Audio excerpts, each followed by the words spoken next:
Chapter 34. Now Dinah, the daughter of Leah, whom she had borne to Jacob, went out to see the women of the land. And when Shechem, the son of Hamor the Hivite, the prince of the land, saw her, he seized her and lay with her and humiliated her. And his soul was drawn to Dinah, the daughter of Jacob. He loved the young woman and spoke tenderly to her.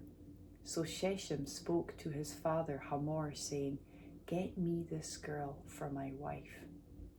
Now Jacob heard that he had defiled his daughter Dinah, but his sons were with his livestock in the field. So Jacob held his peace until they came. And Hamor, the father of Shechem, went out to Jacob to speak with him. The sons of Jacob had come in from the field as soon as they heard of it, and the men were indignant and very angry, because he had done an outrageous thing in Israel by lying with Jacob's daughter. For such a thing must not be done.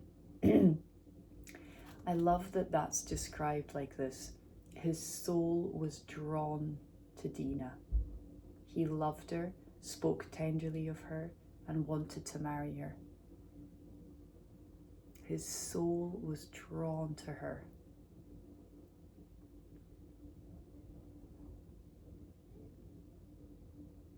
But Hamor spoke with them, saying, "The soul of my son Shechem longs for your daughter.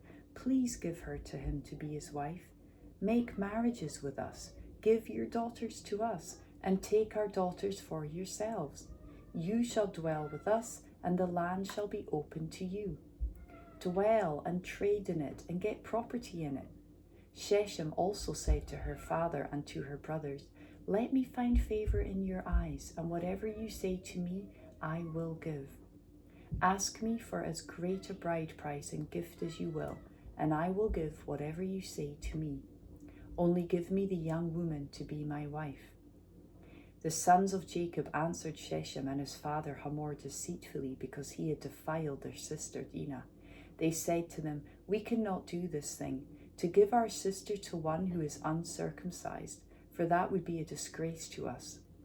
Only on this condition will we agree with you, that you will become as we are by every male among you being circumcised. Then we will give our daughters to you, and we will take your daughters to ourselves, and we will dwell with you and become one people. But if you will not listen to us and be circumcised, then we will take our daughter, and we will be gone." Their words pleased Hamor and Hamor's son Shechem, and the young man did not delay to do the thing, because he delighted in Jacob's daughter. Now he was the most honored of all his father's house. So Hamor and his son Shechem came to the gate of their city and spoke to the men of their city, saying, "These men are at peace with us. Let them dwell in the land and trade in it, for behold, the land is large enough for them.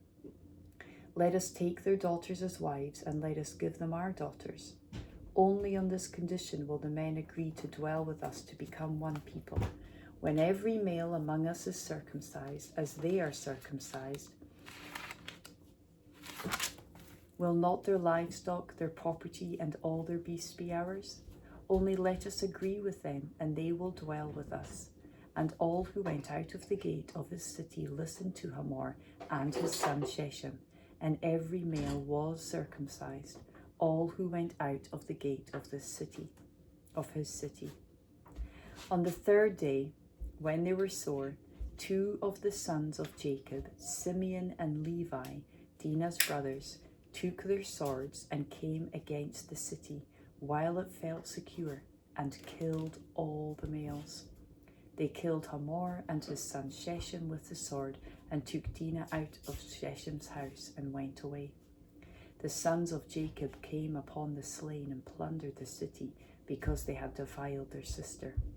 They took their flocks and their herds, their donkeys, and whatever was in the city and in the field, all their wealth, all their little ones and their wives, all that was in the houses, they captured and plundered. Then Jacob said to Simeon and Levi, "You have brought trouble on me by making me stink to the inhabitants of the land, the Canaanites and the Perizzites. My numbers are few, And if they gather themselves against me and attack me, I shall be destroyed, both I and my household." But they said, "Should he treat our sister like a prostitute?"